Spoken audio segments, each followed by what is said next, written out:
കൊച്ചുകുട്ടികൾ പ്രത്യേകിച്ച് ഒരു 10 വയസ്സ് വരെയുള്ള പ്രായത്തിലുള്ള കുട്ടികളെ നമ്മൾ വളരെയധികം സീരിയസ് ആയിട്ട് തന്നെ ശ്രദ്ധിക്കേണ്ട ഒരു കാലഘട്ടത്തിലാണ് നമ്മൾ ജീവിക്കുന്നത്. കാരണം ഈ 10 വയസ്സ് വരെയുള്ള ഒരു കുട്ടിയുടെ ഒരു ടോട്ടൽ ഡെവലപ്മെൻറ്റാണ് ഒരു ടീനേജിൽ ആ കുട്ടി എങ്ങനെ ഫങ്ഷൻ ചെയ്യുന്നു എന്ന് തീരുമാനിക്കുന്നത്. ഒരു ഹാപ്പി ചൈൽഡിനെ ഒരു 10 വയസ്സിനകത്ത് സൃഷ്ടിക്കാൻ കഴിഞ്ഞാൽ തീർച്ചയായിട്ടും ഒരു കംഫർട്ടബിൾ ചൈൽഡായിരിക്കും ടീനേജിൽ ഉണ്ടാവുക. വഴിതെറ്റിപ്പോകാനും മോശപ്പെട്ടു പോകാനും കുറഞ്ഞു പോകാനും വീണു പോകാനും ഒക്കെയുള്ള സാധ്യതകൾ കുറവായിരിക്കും. അത് വലിയൊരു ഇൻസുലേഷനായിരിക്കും, വലിയ ഒരു ഗാർഡിങ് ആയിരിക്കും, ഒരു സംശയമില്ല. അപ്പോൾ 10 വയസ്സ് വരെയുള്ള കുഞ്ഞുങ്ങളുടെ പ്രായത്തിൽ മാതാപിതാക്കൾ കുറേ കൂടി സമഗ്രമായി ഇടപെടുകയും കുറേ കൂടി ആത്മാർത്ഥമായി ഇടപെടുകയും കൂടുതൽ ക്വാളിറ്റി ടൈം കൊടുത്ത് ഇടപെടുകയും ഒക്കെ ചെയ്താൽ അതിൻ്റെ ഒരു ഫലം തീർച്ചയായിട്ടും പിന്നീടുള്ള വർഷങ്ങളിൽ നമുക്ക് എൻജോയ് ചെയ്യാനായിട്ട് സാധിക്കും. അതിനെക്കുറിച്ചാണ് ഈ വീഡിയോ സംസാരിക്കുന്നത്.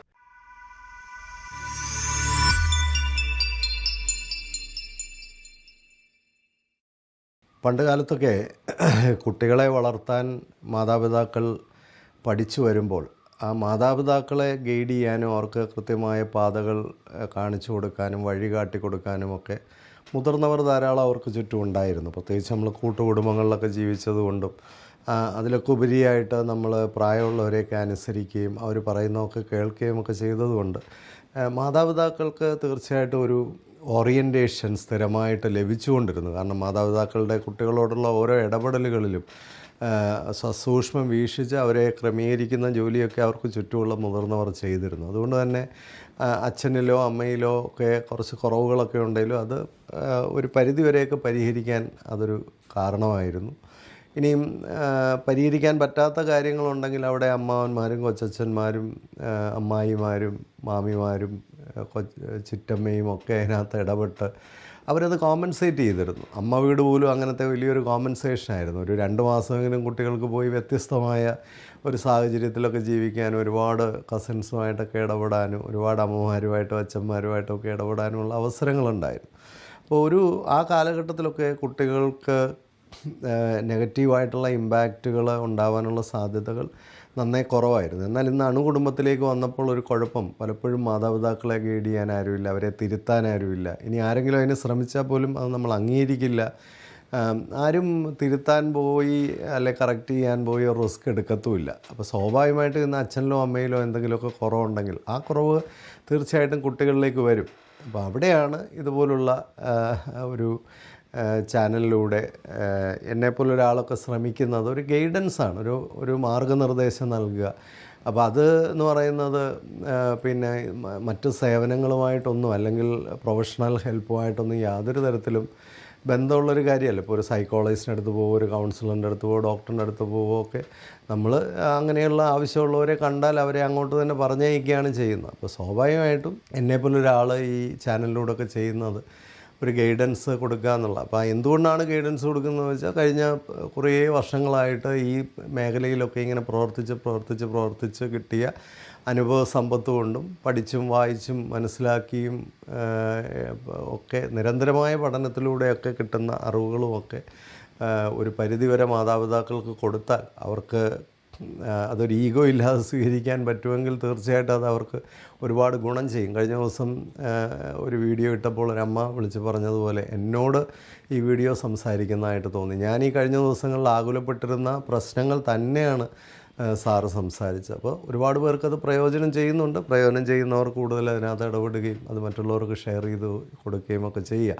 അപ്പോൾ ഇന്ന് പേരൻസ് ആവശ്യപ്പെട്ട ഒരു ടോപ്പിക്ക് തന്നെയാണ്. പ്രത്യേകിച്ച് ഒരു 10 വയസ്സ് വരെയുള്ള കുഞ്ഞുങ്ങളുടെ കാര്യത്തിൽ നമ്മൾ ഒരുപാട് ജാഗ്രത പുലർത്തേണ്ട ഒരു കാലഘട്ടത്തിലാണ് നമ്മൾ ജീവിക്കുന്നത്. പലപ്പോഴും പേരൻസിന് ബുദ്ധിമുട്ടുകൾ വരുന്നത് ടീനേജിലാണ്. ഒരു ഏർലി ടീൻ മുതൽ 8ാം ക്ലാസ് 9ാം ക്ലാസ് 10ാം ക്ലാസ്സൊക്കെ ആകുമ്പോഴാണ് കുട്ടികളിൽ പലപ്പോഴും പല പ്രശ്നങ്ങളും തലപൊക്കുന്നത്. പക്ഷേ ഞാൻ പലപ്പോഴും ഇതിനു മുമ്പ് പറഞ്ഞിട്ടുള്ളതാണ്, ഈ തെന്നി തുടങ്ങിയത് കുട്ടിക്കാലത്താണ്, വീണത് ഇപ്പോഴാണെന്നുള്ളതേ ഉള്ളൂ. അപ്പോൾ ആ വീണടത്ത് കിടന്ന് നമ്മളതിൻ്റെ സൊല്യൂഷൻ അന്വേഷിച്ചാൽ പലപ്പോഴും അതിനൊരു സൊല്യൂഷൻ കിട്ടത്തില്ല. 8ലും 9ലും 10ലും ഒക്കെ ആയിട്ട് ഒരു പ്രശ്നം പരിഹരിക്കാനായിട്ട് ഇറങ്ങുമ്പോൾ അതിന് ഒരുപാട് പരിമിതികളുണ്ട്, വെല്ലുവിളികൾ കൂടുതലാണ്, കുട്ടികൾ തന്നെ അതുമായിട്ട് സഹകരിക്കാനുള്ള സാധ്യതകൾ കൂടുതലാണ്. അപ്പോൾ ഒരു ഗൈഡൻസിൻ്റെ ഒരു പ്രത്യേകത എന്ന് പറയുന്നത് അത് പ്രോ ആക്റ്റീവാണ്. അല്ലെങ്കിൽ അത് കുറച്ചുകൂടെ നേരത്തെ നേരത്തെ തന്നെ പിന്നെ പ്രശ്നങ്ങളിൽ വരാതിരിക്കാനും അല്ലെങ്കിൽ പ്രശ്നത്തിൽ വീഴാതിരിക്കാനും നമ്മളെ സഹായിക്കുന്ന ഒരു പ്രക്രിയയാണ്. അതാണ് ഒരു ഗൈഡൻസും ഒരു ട്രീറ്റ്മെൻറ്റും തമ്മിലുള്ള വ്യത്യാസം. അപ്പം എന്നെ സംബന്ധിച്ച് ഞാൻ വർഷങ്ങളായിട്ട് പ്രവർത്തിക്കുന്നത് അത്തരത്തിലുള്ള പ്രശ്നങ്ങളിലേക്ക് മനുഷ്യൻ വീഴാതിരിക്കാൻ നമുക്ക് കഴിയുന്നത്ര എന്തൊക്കെ ചെയ്യാം. ഇനി എന്തെല്ലാം ചെയ്താലും നമുക്ക് എല്ലാത്തിനെയും പരിരക്ഷിക്കാനൊന്നും സാധിക്കില്ല. പക്ഷേ ഒരു പരിധിവരെയൊക്കെ നമുക്ക് ഒത്തിരി കാര്യങ്ങൾ നേരത്തെ തന്നെ ശ്രദ്ധിക്കാനും നേരത്തെ തന്നെ നമുക്ക് ഒരുങ്ങാനും സാധിക്കും. പ്രിപ്പറേഷൻ എന്ന് പറയുന്നത് വളരെ നമ്മളെ ഗാർഡ് ചെയ്യുന്ന ഒരു പ്രക്രിയയാണ്. അപ്പോൾ സ്വാഭാവികമായിട്ട് നമ്മൾ സന്തോഷമായിട്ടിരിക്കുന്ന സമാധാനമായിട്ടിരിക്കുന്ന കാലത്ത് നന്നായിട്ട് സ്വെറ്റ് ചെയ്താൽ നമുക്ക് യുദ്ധകാലത്ത് അധികം രക്തം ചൊരിയേണ്ടി വരില്ല എന്ന് നേരത്തെയും ഞാനിത് പറഞ്ഞിട്ടുണ്ട്. അപ്പം ഒരു ടീനേജ് എന്നൊക്കെ പറയുന്നത് വളരെ സംഘർഷപൂരിതമായ ഒരു സമയമാണ് കുട്ടികളെ സംബന്ധിച്ച്. അല്ലെ, അവർ ഒരുപാട് ചലഞ്ചുകളിലൂടെ കടന്നു പോകുന്നൊരു സമയമാണ്. ആ സമയത്ത് നമ്മൾ റിപ്പയറിങ്ങിനും കൂടെ ഒക്കെ ഇറങ്ങി തിരിച്ചു കഴിഞ്ഞാൽ വലിയ പ്രശ്നമായിരിക്കും. അതുകൊണ്ട് നേരത്തെ ഓർഗനൈസ് ചെയ്താൽ നമുക്ക് അന്നേരം ഒരു റിപ്പയറിങ് ഒഴിവാക്കാം. അപ്പോൾ എന്തൊക്കെ കാര്യങ്ങളാണ് ഈ സമയത്ത് നമ്മൾ പ്രത്യേകമായിട്ട് ശ്രദ്ധിക്കണം? പ്രത്യേകിച്ച് ഒരു 10 വയസ്സ് വരെയുള്ള കാലഘട്ടത്തിൽ ഏറ്റവും പ്രധാനപ്പെട്ടൊരു വിഷയമെന്ന് പറയുന്നത് കുട്ടികളുടെ ബ്രെയിൻ ഡെവലപ്മെൻറ്റ് ഏറ്റവും കൂടുതൽ നടക്കുന്ന സമയം ഒരു 6-7 വയസ്സ് വരെയുള്ള സമയമാണ്. അപ്പോൾ ഈ ബ്രെയിൻ ഡെവലപ്മെൻറ്റ് നന്നായിട്ട് നടക്കണമെന്നുണ്ടെങ്കിൽ അവർക്ക് നല്ല physical health, mental health, emotional health ഒക്കെ അവർക്ക് ഉറപ്പാക്കേണ്ടതായിട്ടുണ്ട്. അതുകൊണ്ട് തന്നെ നമ്മൾ ചെറിയ പ്രായത്തിലെ കുട്ടികളെ പിന്നെ അവരുടെ ഡയറ്റൊക്കെ പ്രത്യേകമായിട്ട് ശ്രദ്ധിക്കണം. നല്ല പോഷകസമൃദ്ധമായ ആഹാരമാണ് അവർ കഴിക്കുന്നത് എന്നൊക്കെ ഉറപ്പാക്കണം. പല മാതാപിതാക്കളും ചെറിയ പ്രായത്തിൽ കുഞ്ഞുങ്ങളുടെ ഈ ഡയറ്റിനെ കുറിച്ചൊന്നും അധികം ശ്രദ്ധിക്കുന്നില്ല. 10ാം ക്ലാസ്സിൽ വരുമ്പോൾ കണക്ക് മനസ്സിലാകുന്നില്ല, ഓർമ്മയില്ല, ശ്രദ്ധിക്കുന്നില്ല എന്നൊക്കെ പറഞ്ഞിട്ട് പലപ്പോഴും കംപ്ലൈൻറ്റ് പറയുമ്പോൾ ഇതൊക്കെ നമുക്ക് ഒരു പരിധിവരെ നേടിയെടുക്കാൻ കഴിയുന്ന ചെറിയ പ്രായത്തിലായിരുന്നു. കൊച്ചുകുട്ടികൾക്ക് നല്ല ആഹാരം കൊടുക്കുന്ന കാര്യത്തിലൊക്കെ നമ്മൾ പ്രത്യേകമായിട്ട് ശ്രദ്ധിക്കേണ്ടതായിട്ടുണ്ട്. അവരുടെ ബ്രെയിൻ ഡെവലപ്മെൻറ്റിനെ പിന്നെ ഏറ്റവും മെച്ചപ്പെടുത്തുന്നത് അവർക്ക് രോഗങ്ങളൊക്കെ വരാതെ സൂക്ഷിക്കുക, അവരുടെ ഫിസിക്കൽ ഹെൽത്ത് പ്രത്യേകമായിട്ട് സൂക്ഷിക്കുക, അവർക്ക് നല്ല ഉറക്കം ഉറപ്പാക്കുക. ഒരു ഓടിച്ചാടിയുള്ള കളികൾ, ഒരു സോഷ്യോ ഇമോഷണൽ ഡെവലപ്മെൻറ്റൊക്കെ കുട്ടികളിൽ ഉണ്ടാകുന്നത് അവർ ധാരാളമായിട്ട് ഓടിച്ചാടി കളിക്കുമ്പോഴാണ്. ഓടിച്ചാടി കളിക്കാൻ പലപ്പോഴും നമുക്ക് അവസരങ്ങൾ കൊടുക്കാൻ കഴിയാതെ വരുന്നത് നമ്മുടെ ഭാഗത്തെ ഒരു ലിമിറ്റേഷനാണ്. അത് വളരെ കോസ്റ്റ്ലി ആയിരിക്കും ലേറ്ററായിട്ട് വരുമ്പോൾ. പ്രത്യേകിച്ച് ഈ ചൈൽഡ്ഹുഡിൽ ഓടിച്ചാടി കളിക്കാത്ത കുട്ടികൾ ടീനേജിൽ വളരെ ലേസിയായി മാറാനും അവരിൽ ഫാറ്റ് സെൽസൊക്കെ ഡെവലപ്പ് ചെയ്ത് അവർ കൂടുതലായിട്ട് പിന്നെ മടി പിടിച്ചിരിക്കാനും ഒക്കെ സാധ്യതയാണ്. മാത്രമല്ല അത്തരം കുട്ടികൾ ഈ കളിയൊക്കെ കണ്ടെത്തുന്നത്, കൂട്ടുകാരെ കണ്ടെത്തുന്നതൊക്കെ ഫീൽഡിലായിരിക്കത്തില്ല, ഒരു സ്ക്രീനിനുള്ളിലായിരിക്കും. അതുകൊണ്ട് തന്നെ ഈ സൈബർ ഇടങ്ങളിലൊക്കെ അത്തരം കുട്ടികൾ വീണു പോകാനുള്ള സാധ്യതകൾ വളരെ കൂടുതലാണ്.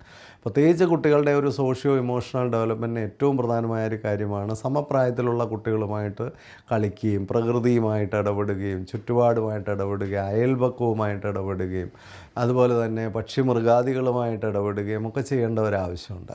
അതിലൂടെ ഒക്കെയാണ് ഒരു കുട്ടി കണക്റ്റഡ് ആവുന്നത്. അവരെ കൃത്യസമയത്ത് ചെറിയ പ്രായത്തിലെ അവർക്ക് ചുറ്റുമുള്ള എല്ലാ റിസോഴ്സസുമായിട്ട് കണക്ട് ചെയ്ത് കഴിഞ്ഞാൽ തീർച്ചയായിട്ടും അവർ പിന്നെ ചുരുങ്ങിപ്പോകാനുള്ള സാധ്യതകൾ തന്നെ ഒത്തിരി കുറയും. അതുപോലെ വീട്ടിലെ എല്ലാ ജോലികളിലും അവരെ ഇൻവോൾവ് ചെയ്യിക്കാൻ, എല്ലാ കാര്യങ്ങളിലും ഇൻവോൾവ് ചെയ്യിക്കാൻ. ഞാൻ കഴിഞ്ഞ ദിവസം ഒരു അമേരിക്കൻ സ്റ്റഡിയെക്കുറിച്ച് വായിക്കുകയായിരുന്നു. ഏറ്റവും മിടുക്കരായി പിന്നീട് മാറുന്ന കുട്ടികളെന്ന് പറയുന്നത് ചെറിയ പ്രായത്തിലെ ഒരുപാട് കാര്യങ്ങൾ സ്വന്തമായിട്ട് ചെയ്യാൻ അവസരം കിട്ടിയ കുഞ്ഞുങ്ങളാണ്. അവരുടെ കൈയും കാലും കണ്ണും അവരുടെ ശരീരമെല്ലാം വൃത്തിയായിട്ട് കോർഡിനേറ്റ് ചെയ്യപ്പെടുന്നു. അവർ പിന്നെ കോൺഫിഡൻസ് കൂടുന്നു, അവർക്ക് ബെറ്ററായിട്ട് കമ്മ്യൂണിക്കേറ്റ് ചെയ്യുന്നു. അവരൊരു പ്രോബ്ലം വന്നു കഴിഞ്ഞാൽ അതിൻ്റെ സൊല്യൂഷന് വേണ്ടി പല ഓൾട്ടർനേറ്റീവ്സും അന്വേഷിക്കുന്നു. അപ്പോൾ അങ്ങനെയൊക്കെയുള്ള ഇപ്പോൾ വീട്ടിൽ തന്നെ ഒരു സാധനം സ്പില്ല് ചെയ്ത് താഴേക്ക് വീണു, കുറച്ച് വെള്ളം ഒരിടത്ത് വീണു, നമ്മൾ മാറി നിൽക്കാമെങ്കിൽ അവർ തന്നെ അതെങ്ങനെ ക്ലീൻ ചെയ്യണം എന്നൊക്കെ ചിന്തിക്കുകയും പല ഓൾട്ടർനേറ്റീവ്സ് അതിന് വേണ്ടി ശ്രമിക്കുകയും ഒക്കെ ചെയ്യും. ഓരോ കാര്യത്തിനും അവർക്കൂടെ അവസരങ്ങൾ കൊടുക്കുക. ഇതൊക്കെ ഇച്ചിരി പാടാണ്. സമയമില്ലാത്ത മാതാപിതാക്കൾ ഓടിപ്പിടിച്ച് ഓഫീസിൽ നിന്ന് വന്നിട്ട് അവർ നോക്കുമ്പോൾ എല്ലാം അങ്ങ് ചെയ്തു വെച്ചേക്കാമെങ്കിൽ പ്രശ്നമില്ല, എല്ലാ പ്രോബ്ലം സോൾവ് ചെയ്ത് കൊടുത്തേക്കാമെങ്കിൽ പ്രശ്നമില്ല. പക്ഷേ പ്രശ്നം എന്താണെന്ന് ചോദിച്ചാൽ ഇത്തരം കുട്ടികൾ പിന്നീട് ലേസി ആയി പോവുകയും മടിയരായി പോവുകയും അവർ യൂസ്ഫുൾ അല്ലാതായി പോവുകയും ഇഫക്റ്റീവ് അല്ലാതായി പോവുകയും ഒക്കെ ചെയ്യുന്ന അവസ്ഥയാണ് പിന്നീട് കാണുന്നത്. അതുകൊണ്ട് ചെറിയ പ്രായത്തിൽ അവർക്ക് കിട്ടാവുന്നത്ര ഓപ്പർച്യൂണിറ്റീസ് കാര്യങ്ങളെ ചെയ്യാനായിട്ട് അത് തന്നെ സ്കൂളിലും നമുക്ക് ഒരു പ്ലേ വേ മെത്തേഡും ഒരു കുറച്ചുകൂടി ആക്ടിവിറ്റീസും ഇൻ്ററാക്ഷൻസും പാർട്ടിസിപ്പേഷനും ഒക്കെ എൻകറേജ് ചെയ്യുമ്പോൾ അത്തരം കുട്ടികളാണ് കുറേ കൂടെ സ്മാർട്ടായിട്ട് വരുന്നത്. ഇത് കീപ് ക്വയറ്റ് എന്ന് പറഞ്ഞ് ക്ലാസ് മുറിക്കകത്ത് അവരെ ഇരുത്തി കഴിഞ്ഞാൽ ആ കുട്ടികൾ എങ്ങനെയാണ് ഡെവലപ്പ് ചെയ്യുന്നത്? അപ്പോൾ കൂട്ടുകാരെയൊക്കെ കണ്ടുപിടിക്കാൻ, നെഗോഷിയേറ്റ് ചെയ്യാൻ, അഡ്ജസ്റ്റ് ചെയ്യാൻ, പിന്നെ ഒരു റിജക്ഷനൊക്കെ വന്നാൽ അതിനെ ഓവർകം ചെയ്യാൻ, ഒന്ന് വീണാൽ എഴുന്നേക്കാൻ, ഇതിനൊക്കെയുള്ള അവസരങ്ങൾ ചെറിയ പ്രായത്തിൽ കിട്ടുന്ന കുട്ടികൾ കുറേ കൂടെ ബെറ്ററായിട്ട് വരുന്നതായിട്ടാണ് കാണുന്നത്. അപ്പോൾ നമ്മൾ അങ്ങനെയുള്ള കാര്യങ്ങളിലൊക്കെ കുട്ടികളെ കൂടുതൽ ഇൻവോൾവ് ചെയ്യിക്കാൻ ചെറിയ പ്രായത്തിൽ ശ്രമിക്കുക. പിന്നെ കുട്ടികളെ സംബന്ധിച്ച് അവർക്ക് സർവ്വ സ്വാതന്ത്ര്യവും കൊടുക്കുക എന്ന് പറയുന്നത് ഒരു പ്രാക്ടിക്കലായിട്ടുള്ളൊരു കാര്യമല്ല. അവർക്ക് ചില ലിമിറ്റ്സൊക്കെ നേരത്തെ തീരുമാനിക്കണം. അവരെ ശരിക്കും പറഞ്ഞാൽ അവരുടെ ബൗണ്ടറീസ്, ഓരോ കാര്യം എവിടെ വരെ ആകാം, എവിടെ വരെ എന്തുവരെ ചെയ്യാം, എന്ത് ചെയ്തുകൂടാ, എല്ലാ കാര്യത്തിലും ഒരു ബൗണ്ടറീസൊക്കെ ആവശ്യമാണ്. ഇപ്പോൾ കളിക്കാൻ തന്നെ അവർക്കൊരു 2 മണിക്കൂർ സമയം, ആ കളി കഴിഞ്ഞാൽ അത് വന്നു കുളിച്ചു വൃത്തിയായി പഠിക്കാനുള്ളൊരു സമയം, ഇതെല്ലാം നേരത്തെ തന്നെ സെറ്റ് ചെയ്യുക. അങ്ങനെ ഒരു റൊട്ടീനൊക്കെ സെറ്റ് ചെയ്യുന്ന ഒരു ഡിസിപ്ലിനൊക്കെ സെറ്റ് ചെയ്യുന്ന കുട്ടികൾ പൊതുവേ കൂടുതൽ ജീവിതത്തിൽ മെച്ചപ്പെടുന്നതായിട്ടാണ് കാണുന്നത്. കാരണം അവർ ടീനേജിലേക്കൊക്കെ വരുമ്പോഴും അവർക്ക് എല്ലാത്തിനും ഒരു സമയമുണ്ട്, എല്ലാത്തിനും ഒരു സ്ഥലമുണ്ട്, എങ്ങനെ പെരുമാറണമെന്നറിയാം, എല്ലാ കാര്യത്തിലും അവർ ഓറിയൻറ്റഡ് ആണ്. ആ ഒരു ഓറിയൻറ്റേഷൻ എല്ലാവർക്കും ആവശ്യമാണ്. നമ്മൾ പട്ടിയും പൂച്ചയും വളർത്തുമ്പോൾ പോലും അതിനെ കൃത്യമായിട്ട് ഓറിയൻറ്റ് ചെയ്യുകയും അതിനെ കൃത്യമായിട്ട് ട്രെയിൻ ചെയ്യുകയും ഒക്കെ ചെയ്യുന്നു. കുട്ടിക്കും അതുപോലെ തന്നെയാണ്. ഒരു കുട്ടിയെ ശരിയായ രീതിയിൽ ട്രെയിൻ ചെയ്ത് കഴിഞ്ഞാൽ ആ കുട്ടിക്ക് എവിടെ വരെ ആകാം, എന്തുവരെ ആകാം, എന്തായിക്കൂടാ, എന്ത് ചെയ്തുകൂടാ, എന്ത് ചെയ്യണം എന്നുള്ള കാര്യത്തിലൊക്കെ ഒരു ക്ലാരിറ്റി വരും. ഇതെങ്ങനെയാണ് ഈ ക്ലാരിറ്റി കുട്ടികളിൽ ഉണ്ടാകുമെന്ന് ചോദിച്ചാൽ അവിടെ ഒന്നാമത്തെ കാര്യം അച്ഛനും അമ്മയും തമ്മിൽ നല്ലൊരു അണ്ടർസ്റ്റാൻഡിങ് ഉണ്ടായിരിക്കണം. അപ്പം അമ്മ പിന്നെ ആഴ്ചയിൽ ഒരു ദിവസമേ മുട്ടായി വാങ്ങിച്ച് തരുള്ളൂ എന്ന് പറഞ്ഞു കഴിഞ്ഞാൽ അച്ഛനും ആ കാര്യത്തിൽ അത് സഹകരിച്ച് നിൽക്കണം. ഗ്രാൻഡ് പേരൻസും ആ കാര്യത്തിൽ സഹകരിച്ച് നിൽക്കണം. ഇപ്പോൾ തന്നെ വെളിയിൽ പോയി കഴിക്കുന്നു, അത് ആഴ്ചയിൽ ഒരു ദിവസമേ പറ്റുള്ളെങ്കിൽ അതിൽ എല്ലാവരും അതിൽ ഒരുപോലെ നിൽക്കണം. അല്ലാതെ ഉടനെ ഗ്രാൻഡ് പേരൻസ് വെളിയിൽ നിന്ന് കുറച്ച് ആഹാരം വാങ്ങിച്ച് കുട്ടിക്ക് കൊടുത്താൽ അപ്പം നമുക്ക് മുതിർന്നവർക്ക് എല്ലാവർക്കും കൂടി ഇരുന്ന് കുട്ടികളുടെ കാര്യത്തിൽ ഒരു തീരുമാനമെടുക്കുക. ആ തീരുമാനത്തിൽ കൺസിസ്റ്റൻ്റായിട്ടും ക്ലിയറായിട്ടും നമ്മൾ നിൽക്കുകയാണെങ്കിൽ കുട്ടികൾ ആ കാര്യത്തിൽ വളരെ മെച്ചപ്പെടും. നേരെ മറിച്ച് പലരും പല രീതിയിൽ പല സൈഡിലോട്ട് ഓറിയൻറ്റ് ചെയ്താൽ കുട്ടികളെല്ലാം, കാരണം അച്ഛനും അമ്മയും തമ്മിൽ തർക്കിച്ചാൽ, ഗ്രാൻഡ് പേരൻസും തമ്മിൽ തർക്കിച്ചാൽ ഇവിടെയെല്ലാം മുതലെടുക്കുന്ന കുട്ടികളാണ്. അതിൻ്റെ എല്ലാം ദോഷം അവസാനം സംഭവിക്കുന്ന കുട്ടികളിലായിരിക്കും. അപ്പോൾ ക്ലിയറായിട്ട് ഗ്രാൻഡ് പേരൻസ് ആയാലും ഈ കാര്യത്തിലൊക്കെ ഒരു നല്ല അണ്ടർസ്റ്റാൻഡിങ് വേണം. ക്ലിയറായിട്ട് കമ്മ്യൂണിക്കേറ്റ് ചെയ്യണം. കുട്ടികൾക്ക് എപ്പോഴും ഞാൻ കാണുന്നത് എന്തെങ്കിലും പ്രശ്നം വന്നു കഴിയുമ്പോൾ എടുത്തിട്ട് അടിക്കുകയും ബഹളം വയ്ക്കുകയും ഇതൊന്നും അല്ല കുട്ടികൾക്ക് ആവശ്യം.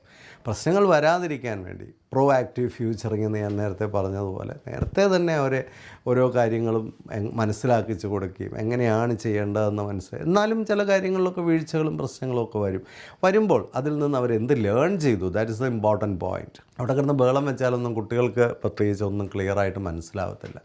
ഏത് കാര്യത്തിലും കുട്ടികൾക്കൊരു വീഴ്ച വരുമ്പോൾ, കുറവ് വരുമ്പോൾ, തെറ്റ് പറ്റുമ്പോൾ അവരെ സമാധാനമായിട്ടിരുന്ന് അവർക്ക് എവിടെയാണ് തെറ്റ് പറ്റിയതെന്നും എന്തുകൊണ്ടാണ് പറ്റിയതെന്നും അതിൽ നിന്ന് എന്ത് ലേൺ ചെയ്തു എന്നും ഭാവിയിൽ അതെങ്ങനെ വരാതിരിക്കാൻ ശ്രമിക്കാമെന്നൊക്കെയുള്ള ക്ലാരിറ്റി കൊടുത്തു കഴിഞ്ഞാൽ കുട്ടികൾ ആ രീതിയിൽ ഡെവലപ്പ് ചെയ്ത് വരുന്നതായിട്ട് കാണും. വളരെ ഇമ്പോർട്ടൻ്റ് ആയിട്ടുള്ളൊരു കാര്യമാണ് ക്ലിയറായിട്ട് കമ്മ്യൂണിക്കേറ്റ് ചെയ്യുക എന്നുള്ളത്. പിന്നെ ഒന്ന് കൺസിസ്റ്റൻസിയാണ്. നമ്മുടെ നിലപാടുകളെല്ലാം വളരെ കൺസിസ്റ്റൻ്റ് ആയിരിക്കണം. അപ്പോൾ ഭക്ഷണം തന്നെ രാവിലെ 8 മണിക്ക് എല്ലാവരും ഭക്ഷണം കഴിക്കുന്നു, ആ 8 മണിക്ക് ആ ഭക്ഷണം കൃത്യമായിട്ട് സെർവ് ചെയ്യാൻ ശ്രമിച്ചാൽ എല്ലാ 8 മണിക്കും കൃത്യമായിട്ട് കുട്ടികളെല്ലാം വരുന്നു, ഭക്ഷണം കഴിക്കുന്നു. രാത്രിയിലത്തെ ഭക്ഷണം എല്ലാവരും കൂടെ ഒരുമിച്ചിരുന്ന് കഴിക്കുന്നു, 8:30 മണിക്ക് കഴിക്കുന്നു.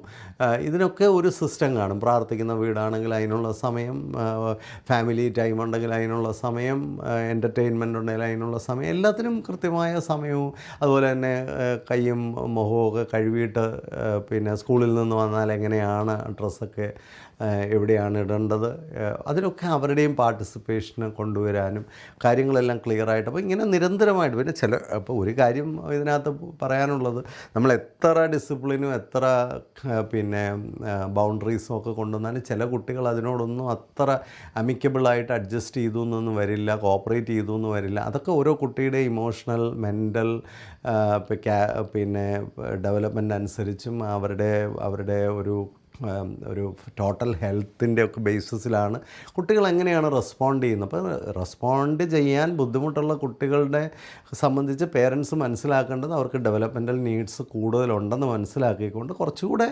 എഫേർട്ടുകൾ ഇടണം, കുറേ കൂടെ ക്ഷമ കാണിക്കണം, കുറേ കൂടെ സമയം എടുക്കും അവർ അതുമായിട്ടൊക്കെ അഡ്ജസ്റ്റ് ചെയ്ത് വരാൻ. പക്ഷേ എന്തായാലും നമ്മൾ ഇടുന്ന എഫേർട്ടുകൾ ഒരിക്കലും ബാക്ക് ഫയർ ചെയ്യത്തില്ല. ചെറിയ പ്രായത്തിലെ ആ എഫേർട്ടുകൾ ഇട്ടാൽ അതിൻ്റെ ബെനിഫിറ്റ് എന്തായാലും ടീനേജൊക്കെ ആകുമ്പോഴത്തേക്ക് കുട്ടികളിൽ കാണുമെന്നുള്ള കാര്യത്തിൽ ഒരു സംശയവുമില്ല. അതുപോലെ കുട്ടികളെ കൊണ്ട് തന്നെ അവരുടെ പ്രശ്നങ്ങളെ സോൾവ് ചെയ്യാനൊക്കെ അത് അത്ര പെർഫെക്റ്റായിട്ടൊന്നും പറ്റിയില്ലെങ്കിലും പല കാര്യങ്ങളും അവർക്കൊരു ഗ്ലാസ് വെള്ളം എടുത്ത് കുടിക്കാനും ഒരു അത്യാവശ്യം ഒരു ഫുഡ് എടുത്ത് കഴിക്കാനും ഓരോ കാര്യത്തിലും അവരെ കൊണ്ട് തന്നെ അവരുടെ പ്രശ്നങ്ങളെ സോൾവ് ചെയ്യിക്കാൻ, അതുപോലെ തന്നെ സ്കൂളിൽ പോകുന്നതിന് മുമ്പ് അവരുടെ ബുക്സ് അടുക്കി വയ്ക്കാൻ, അതുപോലെ തന്നെ അവർക്ക് കൊണ്ടുപോകേണ്ട സാധനങ്ങളെല്ലാം നേരത്തെ തന്നെ പ്ലാൻ ചെയ്ത് വയ്ക്കാൻ, ഇങ്ങനെയുള്ള കാര്യത്തിലൊക്കെ അവരെ കൊണ്ട് തന്നെ എല്ലാം ചെയ്യിച്ച് പതുക്കം മിടുക്കരാക്കി ഒരു 15 വയസ്സൊക്കെ ആകുമ്പോഴത്തേക്ക് കുട്ടി സ്വന്തമായി ജീവിക്കാൻ പഠിച്ചാൽ മാതാപിതാക്കൾക്ക് എത്ര വലിയൊരു അസറ്റായിരിക്കും കുട്ടികളെന്ന് പറയുന്നത്.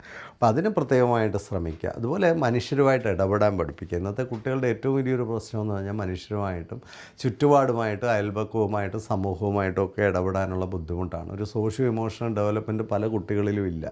എഴുന്നേറ്റ് നിന്നൊരു ചോദ്യം ചോദിക്കാൻ അറിയാവുന്ന കുട്ടികൾ കുറവാണ്. 2 വാക്ക് സംസാരിക്കാൻ അറിയാവുന്ന കുട്ടികൾ കുറവാണ്. അപ്പോൾ കമ്മ്യൂണിക്കേഷൻ സ്കില്ലൊക്കെ ഡെവലപ്പ് ചെയ്യുക, ലീഡർഷിപ്പ് ക്വാളിറ്റീസ് ഡെവലപ്പ് ചെയ്യുക, ചെറിയ പ്രായത്തിൽ ഇതിനൊക്കെയുള്ള എക്സ്പോഷറും ഓപ്പർച്യൂണിറ്റീസും ഒക്കെ കൊടുക്കുക. മാതാപിതാക്കളിൽ പല വൈകല്യങ്ങളും ഉണ്ടെങ്കിൽ അവർ മറ്റുള്ളവരുമായിട്ടൊക്കെ കുട്ടികൾ സ്വതന്ത്രമായി ഇടപെടാനൊക്കെ തടസ്സം നിൽക്കുകയും അത് കുട്ടികളുടെ വളർച്ചയെ ബാധിക്കുകയും ചെയ്യും. ഇപ്പോൾ കഴിഞ്ഞ വീഡിയോയിൽ ഞാൻ വളരെ ക്ലിയറായിട്ട് പറഞ്ഞിട്ടുള്ളൊരു കാര്യമാണ്, മാതാപിതാക്കൾ നല്ല രീതിയിലൊരു സാമൂഹികപരമായി ഇടപെടാത്തവരൊക്കെ ആണെങ്കിൽ അവർക്ക് സംശയങ്ങളും വിശ്വാസമില്ലായ്മയൊക്കെ ഉണ്ടെങ്കിൽ അവർ ഈഗോ ഉള്ളവരും കോംപ്ലക്സ് ഉള്ളവരും ഒക്കെ ആണെങ്കിൽ അവർ ചുറ്റുപാടുമായിട്ട് നന്നായിട്ട് ഇടപെടാതിരിക്കുക, അത് കുട്ടികളെ അടുത്ത തലമുറയിലും കൂടെ ബാധിക്കുകയും ചെയ്യും. അങ്ങനെ വരാതിരിക്കാൻ പ്രത്യേകമായിട്ട് ശ്രമിക്കേണ്ടതുണ്ട്. അതുപോലെ കുട്ടികളെ പഠിപ്പിക്കേണ്ട ഒരു കാര്യമാണ് റെസ്പെക്റ്റ്. നമുക്ക് ഗിവ് റെസ്പെക്റ്റ്, ടേക്ക് റെസ്പെക്റ്റ്. നമ്മുടെ കുഞ്ഞുങ്ങൾ ലോകത്ത് ആദരിക്കപ്പെടണമെങ്കിൽ അല്ലെങ്കിൽ അവർ റെസ്പെക്റ്റ് ചെയ്യപ്പെടണമെങ്കിൽ അവർ മറ്റുള്ളവരെ റെസ്പെക്റ്റ് ചെയ്യാൻ അവരെ ചെറിയ പ്രായം മുതലേ പഠിപ്പിക്കേണ്ടതായിട്ടുണ്ട്. നമ്മുടെ കുഞ്ഞുങ്ങൾ ലോകത്ത് വലുതാകണമെന്ന് ആഗ്രഹിക്കുന്നെങ്കിൽ അവർ മറ്റുള്ളവരെ വലുതായിട്ട് കാണുന്നവരാണെങ്കിൽ അവർക്കും വലുതാകാനായിട്ട് സാധിക്കുള്ളൂ. കൈൻഡ്നെസ് പഠിപ്പിക്കണം, എമ്പതി പഠിപ്പിക്കണം. എമ്പതിയൊക്കെ നമുക്കിങ്ങനെ പ്രസംഗത്തിലൂടെ ഒന്നും പഠിപ്പിക്കാൻ പറ്റില്ല. ഞാൻ ഇതിനു മുമ്പുള്ള പല വീഡിയോയിലും പറഞ്ഞിട്ടുള്ളൊരു കാര്യമാണ്. നമ്മൾ കുഞ്ഞുങ്ങളുടെ വേദനകളെയും പ്രശ്നങ്ങളെയും ആവശ്യങ്ങളെയും സ്വപ്നങ്ങളെയും ആകുലതകളെയും ഒക്കെ തിരിച്ചറിയുകയും അവരോട് കൈൻഡായിട്ട് ആ കാര്യത്തിലൊക്കെ ഇടപെടുകയും റെസ്പെക്റ്റോടുകൂടി ഇടപെടുകയും അവർക്കൊരു വാല്യൂ കൊടുത്തുകൊണ്ട് ഇടപെടുകയും ഒക്കെ ചെയ്താൽ തിരിച്ചും കുട്ടികൾ നമ്മുടെ ചിന്തകളോടും ആവശ്യങ്ങളോടും സ്വപ്നങ്ങളോടും വിഷമങ്ങളോടുമൊക്കെ അവരും വളരെ എമ്പതറ്റിക്കലായിട്ട് ഇടപെടും. ഇത് ഗിവ് ആൻഡ് ടേക്കാണ്. അവരോട് നമ്മളെങ്ങനെ ഇടപെടുന്നു, അപ്പോൾ ആ ചെറിയ പ്രായത്തിൽ തന്നെ അവരോട് ആ രീതിയിലൊക്കെ ഇടപെടാം. ഇന്ന് ഒരു പേരൻ്റ് വിളിച്ചുള്ളൂ, 15 വയസ്സുള്ളൊരു മോനാണ്, 10ാം ക്ലാസ്സിൽ പഠിക്കുന്നു. പിന്നെ അവനോട് സ്നേഹമായിട്ട് ഇടപെട്ടിട്ട് പോലും അവനൊരു റിയാക്ഷനും ഇല്ല.